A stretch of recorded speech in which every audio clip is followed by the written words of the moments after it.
Simple.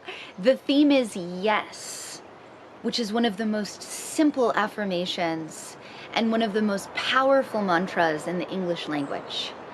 I first became aware of the concept of this word even being in the realm of mantra, of sacred sound, when I heard John Lennon speak about how he met Yoko Ono, which was at an art show in New York. He walked into a room and there was nothing in the room except a ladder. And everyone was just kind of like, okay, whatever, walk through. And he thought, I'm gonna climb this ladder.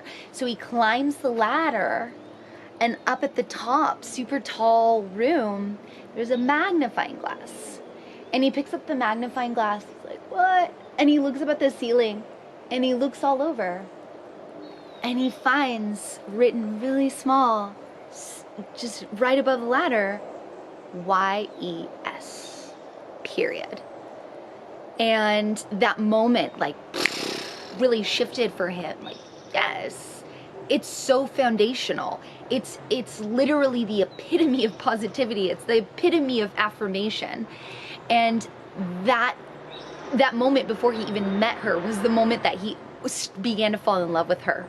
And both of them, of course, became great activists for peace. So when we use this mudra, this mantra, and we pair it with the snake breath, it's really powerful at the summer solstice because summer solstice has so much solar energy. It's the peak of the solar energy of the year. Of course, the winter solstice is the peak of the lunar energy.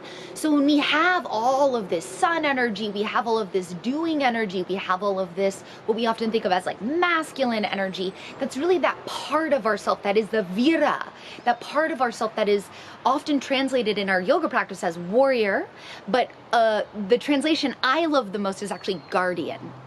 Because the solar energy, that masculine energy, it's here to protect and preserve the spontaneous arising of purpose that emanates from the endless well of receptivity. That is the lunar nature. That is the feminine nature. Again, we have to divorce that from gender, right? Like feminine and masculine, it's just as much in all of us, regardless of how we present gender-wise. So when we find that sense of vira at solstice, we find that sense of that deep sun self, that inner radiance that is literally willing to do anything to protect what is innocent, that is literally willing to do anything. That's the energy of the warrior. It's not someone who goes out and, just hyper masculine, like, let's make this happen. It's what is sacred and what do I need to do to protect what's sacred? So that energy is so deeply within us at solstice automatically that the mantra yes is just such a beautiful complement. Also the yes, so that's snake breath. And we often use that breath work outside of yes. Yes is just an addition to snake breath. But snake breath is super powerful. It's actually one of the most ancient breath pranayams in the texts because it elongates the exhale, which calms the nervous system. And it has this cooling effect. So it cools the frontal brain. It cools that part of ourself that tends to just like think and analyze and just want to go like do all the things and figure it out and just go do, right?